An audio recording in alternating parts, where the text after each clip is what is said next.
Lucky Ali and his songs doesn't need any introduction, but let's take a look at what it takes for an artist to be known not just nationally but globally as well. Although there were many successful, talented bands and artists producing great music in 80s and 90s, but Lucky Ali was definitely one of the first singer-songwriter in India to gain a cult following and a rock star status all over.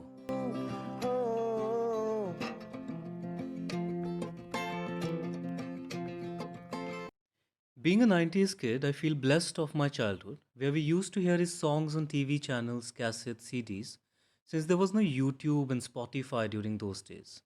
Now, in 2020, Ali has restricted himself of making a lot of music.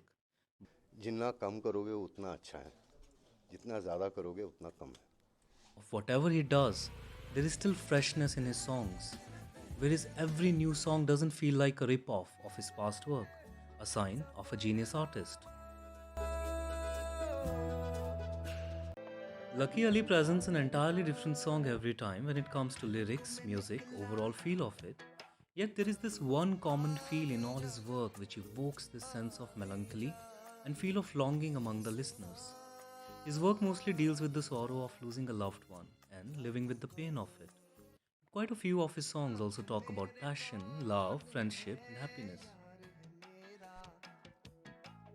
Some people come in the world with the larger purpose of enlightening and helping others through their art despite having a troubled life themselves. Lucky Ali had difficult childhood.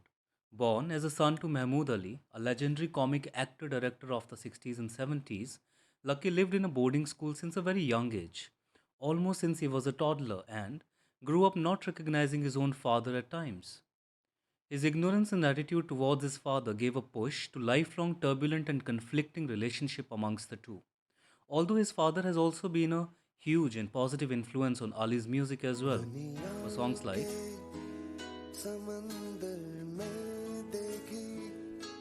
Mahmood wrote a script for film Dushman Duniya Ka, a story about a young man called Lucky who is a drug abuser and kills his own mother, destroying everything around himself and, as consequence of all of that, getting killed by his father in the end.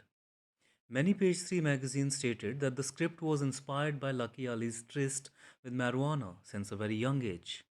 Mahmood had offered the lead role to Ali, but Ali denied to act as he felt the story lacked hope, but agreed to sing a song for the movie. नशा नशा नशे में हम धुआं धुआं And thus he began a journey into the world of music and songwriting. Very few may know about this, but this wasn't his first song as a musician. In 1978, Ali had released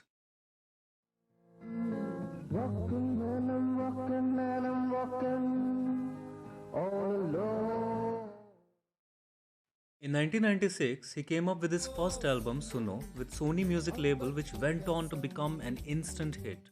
Then came Cipher and a lot more. Along with that, Ali also saw a success in Bollywood, especially with his songs for एक पल का जीना फिर तो है जाना क्यों चलती है पवन and the list goes on.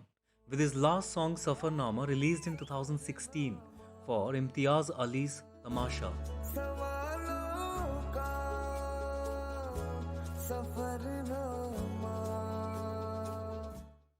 Despite seeing so much success in his independent music albums and Bollywood career, Ali recently said in one of his interviews,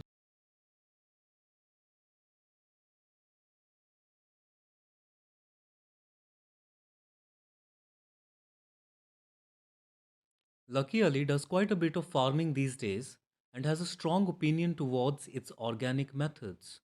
Mostly, he lives and divides his time in Bangalore and the mountains of Himachal. Believe a few friends, he can be seen on the streets of Kasol and Manali sometimes, if you are lucky enough. No pun intended. Ali is not just a singer or a songwriter, but also a spiritual guide of sorts. And he has been that since his very first work, Suno, to his latest album, Lamela, which he made in collaboration with Israeli artist Eliezer Cohen Botzer. Lucky Ali was classic and represented a true indie in the days of MTV generation, an era when Bollywood was the only way music used to reach Indian subcontinent listeners on a major level. But in a way, it still does. His contribution to non commercial music artistry in India till this date is unmatched. The quality of sound engineering, the musical instruments he used, the musical arrangements and melodies he came up with, and also the themes he chose for his songs were incomparable with anything his contemporaries did back then. And, well, of course, we can and should not even compare to anything being done today. His is a truly an unadulterated work of a हौसले dedicated के artist. साथ उस असीम आसमान की तरफ अपना सफर शुरू करोगे और उड़ोगे ऊंचा ऊंचा ऊंचा. Lucky Ali is still quite popular, especially among the millennials, but maybe not as popular partially because listening habits of audience have changed drastically, focusing more on beats, popular repetitive lyrics, basically something they can groove to. One of those rare artists who treats music as something very spiritual, something which connects him to God as a form of meditation, worship, and not just a career. Only a few singers can manage to sing divine music, and Ali is definitely one of them. Music is a service of love. It's a communication. It's a language that does not require syllables, just notations and vibrations. And well, according to Lucky Ali,